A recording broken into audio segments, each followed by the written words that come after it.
Right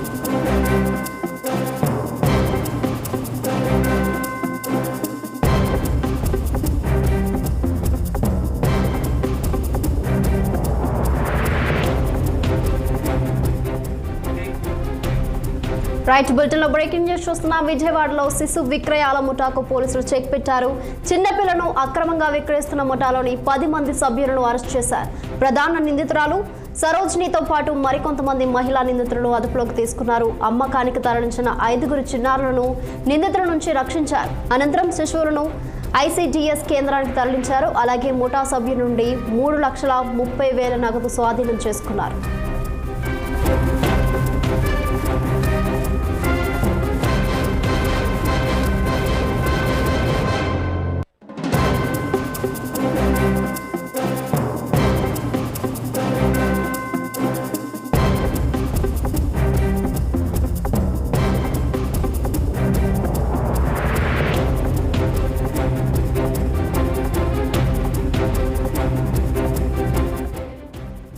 ఇక CP Rajasekhar బాబు ఆదేశాల మేరకు టాస్క్ ఫోర్స్ భవానీపురంనున్న పిఎస్లకు సంబంధించిన పోలీసుల సమన్వయంతో దాడులు నిర్వహించారు. పలు చోట్ల ఏకకాలంలో చేసిన దాడుల్లో ఈ కుట్రను భగ్నం చేశారు. శిశువులను ఢిల్లీ, యూపీ నుంచి తీసుకొచ్చి నగరంలో విక్రయిస్తున్నట్లు పోలీసులు గుర్తించారు. గతంలో విక్రయాలకు పాల్పడిన నిందితురాలతో పాటు విజయవాడ, పాయకాపురం, గుంటూరు, నరసరావుపేట తదితర ప్రాంతాలకు చెందిన మరికొంతమందిని పోలీసులు గుర్తించారు.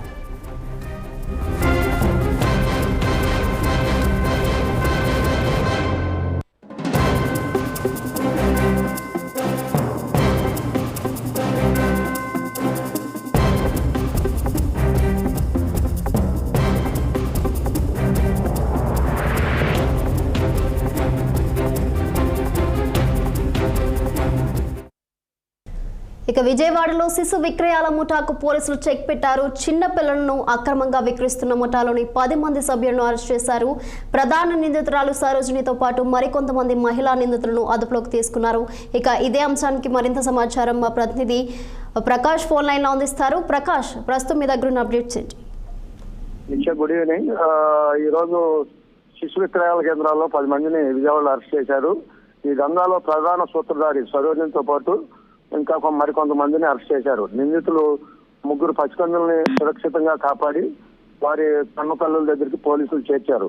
విజయవాడ సిపి రాజశేఖర్ బాబు నేతృత్వంలో టాస్క్ ఫోర్స్ మరియు శాంతి భద్రతల విభాగం పోలీసు సంయుక్తంగా దాడులు నిర్వహించి ఈ రాకెట్ ను గుర్తు చేశారు.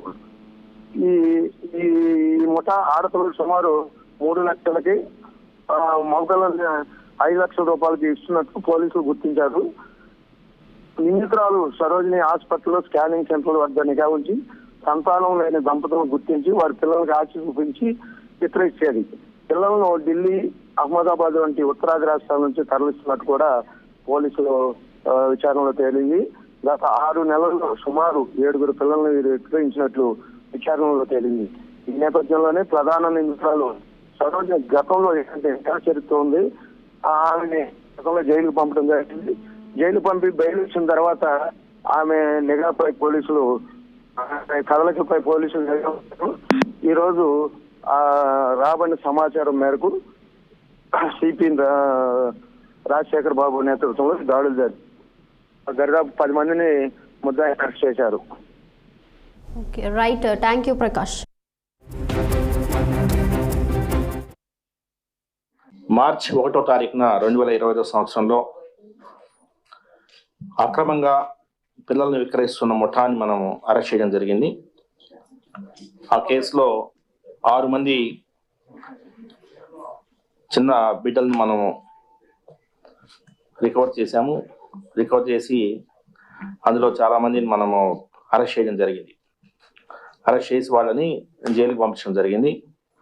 ఆ కేసులో బలగం సరోజిని అని ఒక లేడీ, తర్వాత మరో నలుగురు మహిళల్ని మనము ఆ సమయంలో అరెస్ట్ చేసి వాళ్ళ దగ్గర ఉన్న 3 పిల్లలను స్వాధీనం చేసుకుని తర్వాత 4 లక్షల రూపాయలని కూడా స్వాధీనం చేసుకోవడం జరిగింది. ఆ తర్వాత మళ్ళీ ఒక 3 పిల్లల్ని రికవర్ చేయడం జరిగింది. అంటే మొత్తం 6 మంది పిల్లల్ని మనం రికవర్ చేసాం. 4 లక్షల రూపాయలని ఆ రోజు మనము రికవర్ చేసి 5 మందిని రెస్క్యూ చేసి 5 మందిని మనము అరెస్ట్ చేయడం జరిగింది. అయితే ఈ క్రమంలో ఆ కేసులో ఇద్దరు ఉన్నారు. ఒకరు బగళం సరోజిని అనే ఒక లేడీ 31 years, అదేవిధంగా షేక్ ఫరీనా అనే ఒక లేడీ. వీరిద్దరు కూడా రీసెంట్గా బెయిల్ మీద విడుదలైనారు. బెయిల్ మీద విడుదలైన తర్వాత వీరి కదలికలపై నిఘా ఏర్పాటు చేయడం జరిగింది. సో ఇది ఇలా ఉండగా నిన్న అంటే 17/12/2025 తేదీన task force ACP Lata Kumar గారు, అదేవిధంగా వెస్ట్ ఏసీపీ దుర్గారావు గారు, ఏసీపీ నార్త్ శ్రవంత్ రాయ్ గారి ఆధ్వర్యంలో టాస్క్ ఫోర్స్ మరియు భవానీపురం మరియు నూనె ఇన్స్పెక్టర్స్ వారి సిబ్బందితో ఏకకాలంలో దాడులు నిర్వహించి భవానీపురం కుమ్మరిపాలెం సెంటర్ సమీపంలో 5 అరెస్ట్ చేయడం జరిగింది. అదేవిధంగా నున్న పోలీస్ స్టేషన్ పరిధిలో ఉడా కాలనీ ఏరియాలో 3 అరెస్ట్ చేయడం జరిగింది. మార్చి